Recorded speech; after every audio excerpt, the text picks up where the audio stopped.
Hey everybody, welcome back. What are your top 5 anime movies of all time? I didn't realize how difficult this question was until I actually tried to put the list together and was noticing that maybe I should have just made it top 10, but I like to keep these as like top 5. I kind of like, having that stern cut, even though I am going to do some honorable mentions. This is sort of like my top 8 or 7 sort of.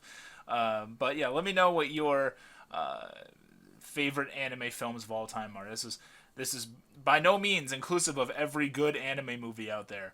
In fact, there are some notable ones that are not on this list, as I'm sure I'll be told of. But let me know what you guys think are your favorite anime movies down below. Let's get right into my list.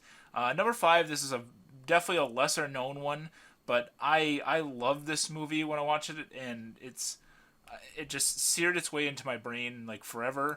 In this corner of the world, this is a relatively new film, I believe, like a couple years ago, and it's basically a like a period piece of like Hiroshima, Japan area during World War II, specifically like a little bit before World War II, like in the 1930s, I would say.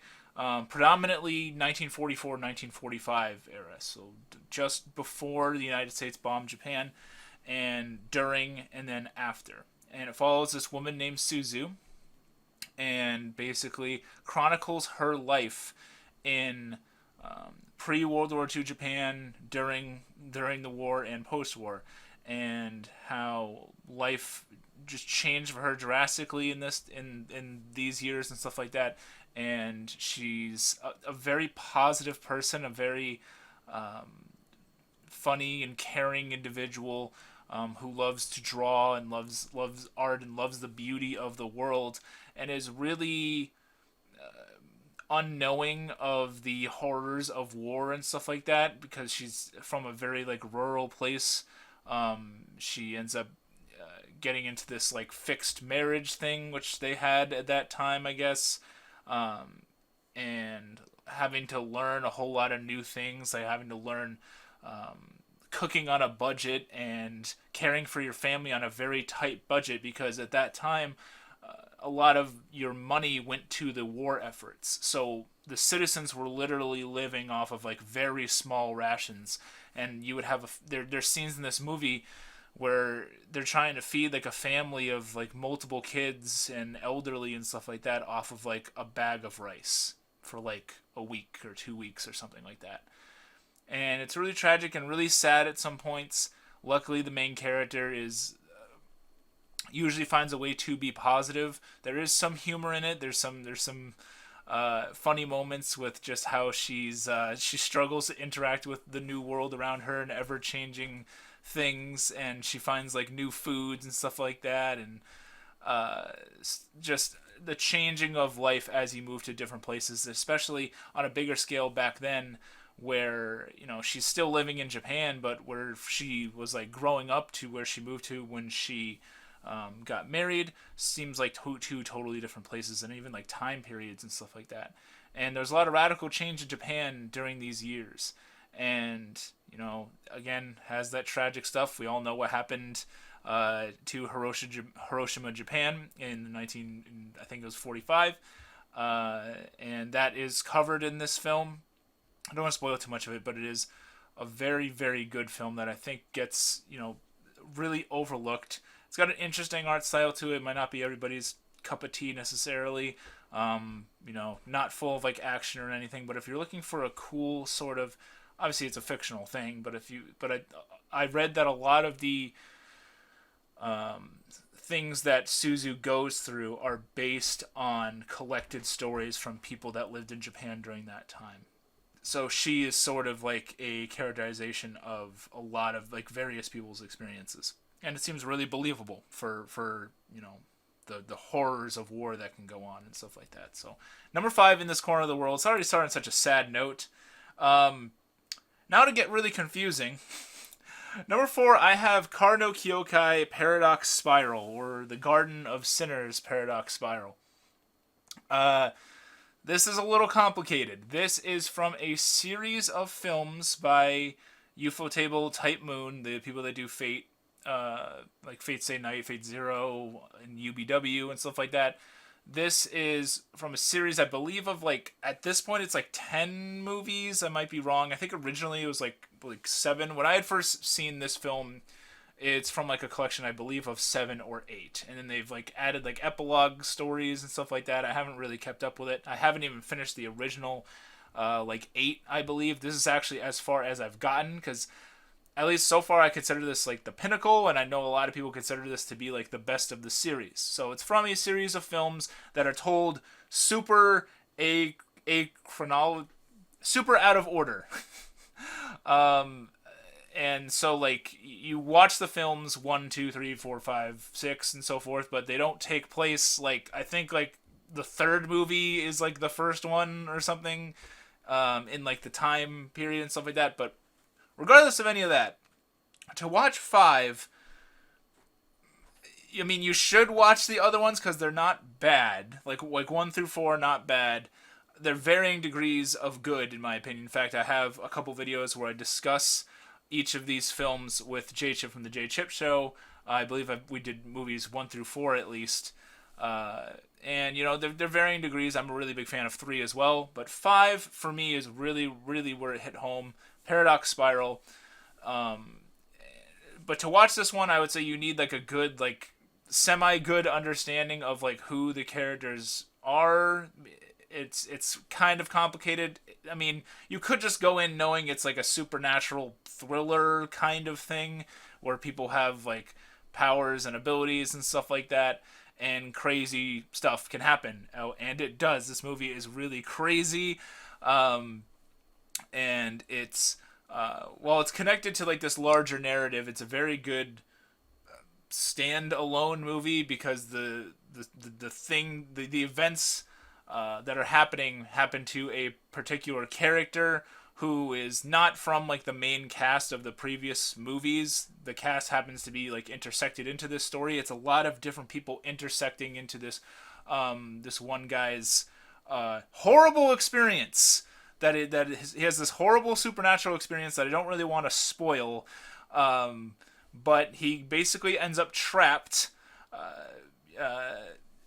with like his like shit is going down in his apartment building, and he's trapped, sort of like reliving this like cycle, and he seeks out help. And there's this the main Garden of Sinner story is about this sort of like group of people that aim to sort of resolve supernatural hiccups, and multiple different like cool members of that group.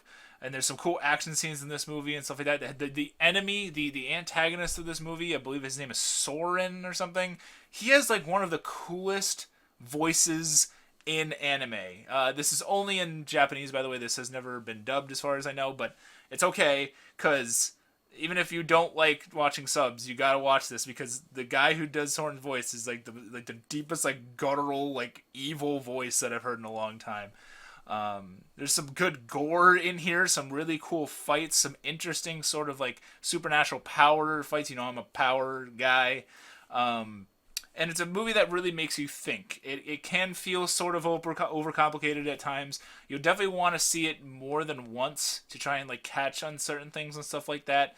And it's just an incredible, unique concept in a film that has a whole lot of layers to it. I'm sure there's things about the movie that I don't even understand, and I've seen it twice. And I think I would see it again and still not really fully catch everything.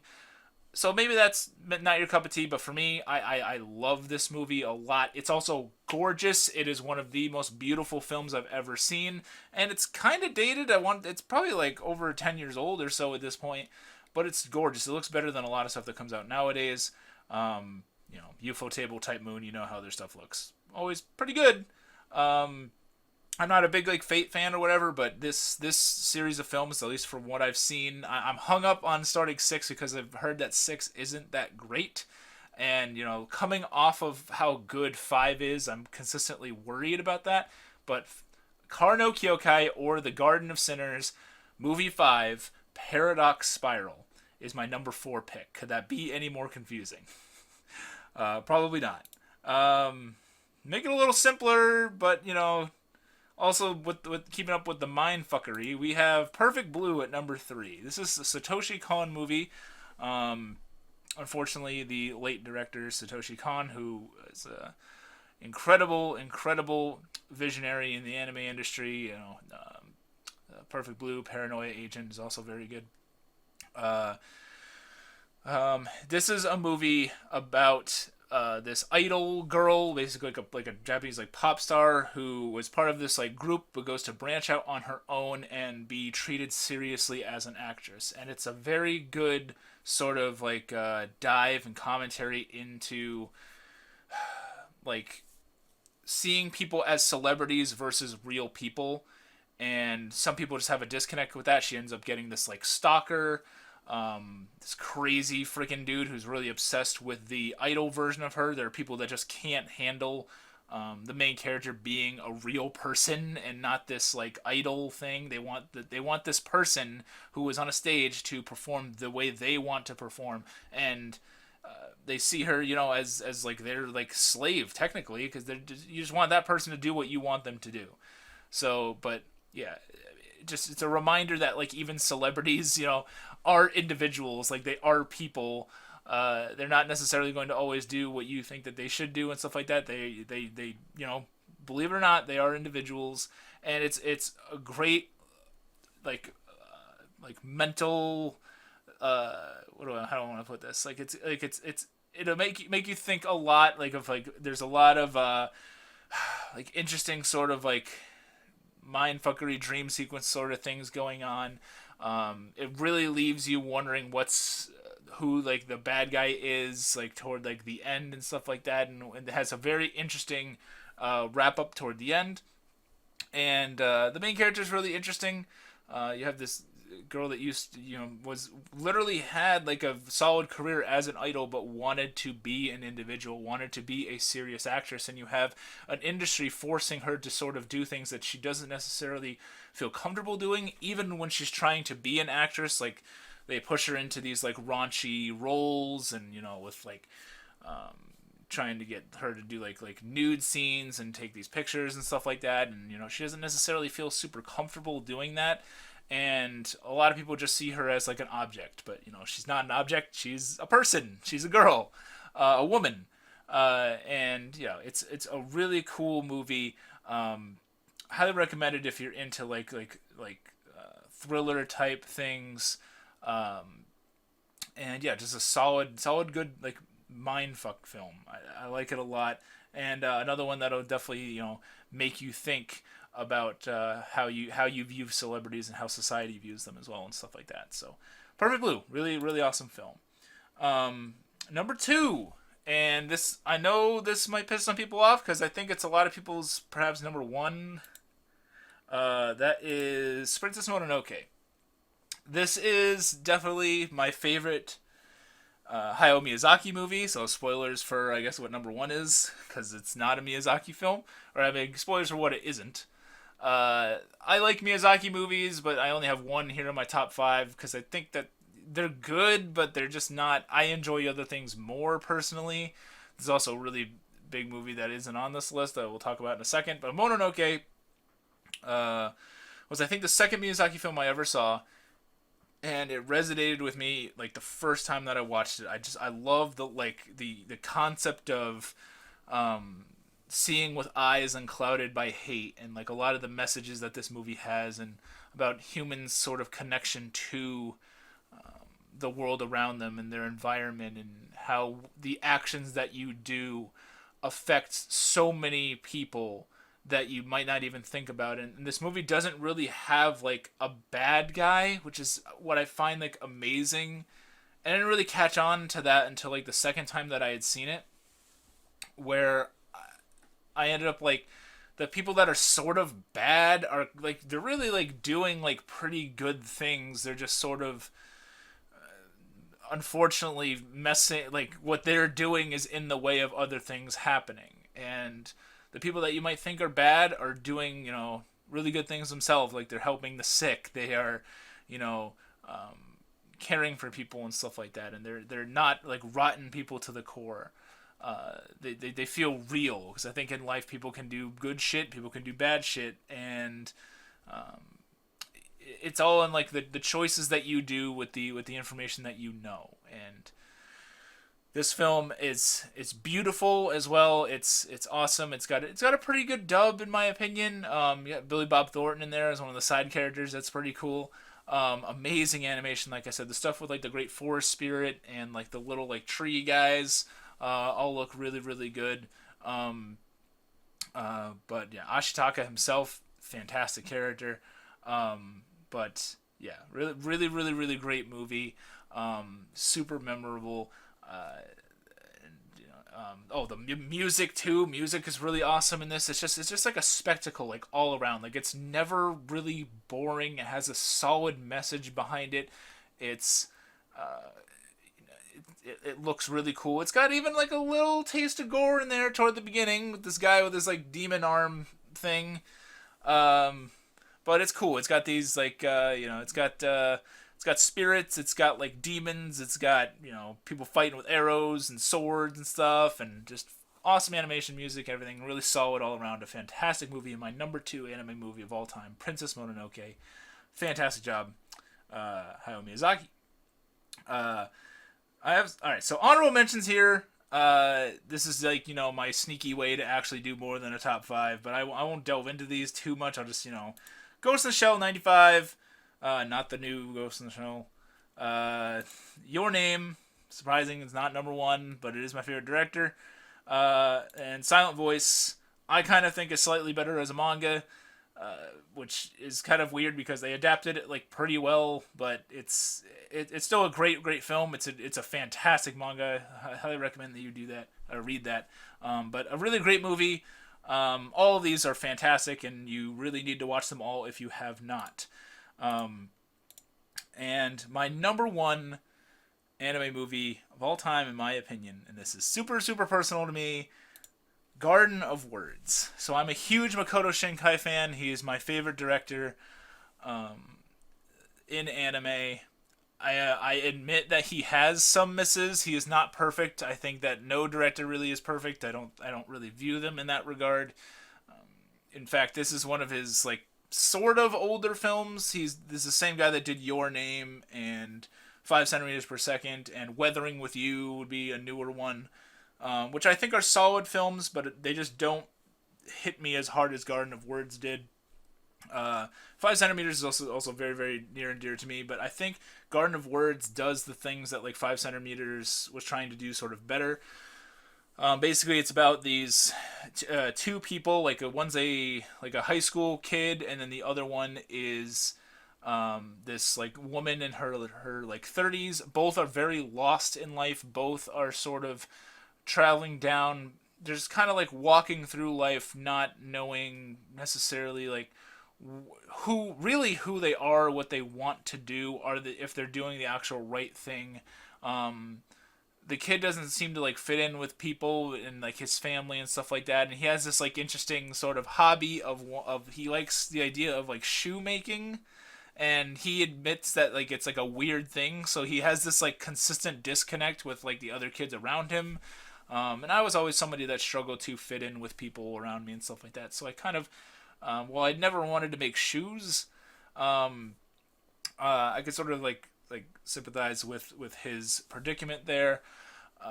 He views himself as being like way older emotionally than he is physically. He considers himself like ready for adulthood. He's really tired with this school bullshit. He kind of just wants to work and be a craftsman and make things. And he kind of is just pushing himself to sort of grow up a little too fast. And at the same time, the I'm sorry, I forget the names though, but the female character in this movie, she's like in her 30s, and it turns out she's a teacher, and she just got out of out of a relationship, and she feels sort of like lost in her job. It feels very repetitive. It feels very like redundant, and feels like she could have maybe done a lot more in her life, but things kind of came very fast, and like reality hit her pretty quickly. And so she's kind of fallen into, both of them find solace in going to the park, in this beautiful ass looking park, when it's raining, and just sitting underneath this like canopy thing, whatever that's called. Uh, and they hang out there, and at first it's it's just them going there, and at first it's like they just, wow, I see this person here a lot, and they slowly start to build a relationship and talk to one another and really find out more about each other.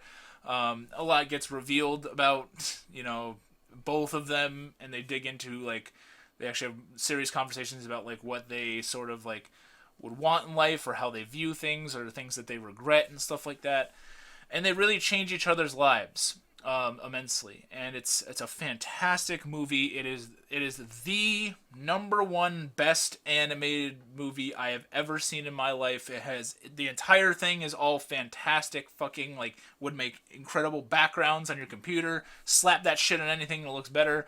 Amazing backgrounds, amazing rain fucking effects. And I love how the characters are designed. I love how everything looks in motion. I love how everything looks when it's still. I love all of the weather sort of things that are going on in this. I love all the a lot of the dialogue that's going on with this.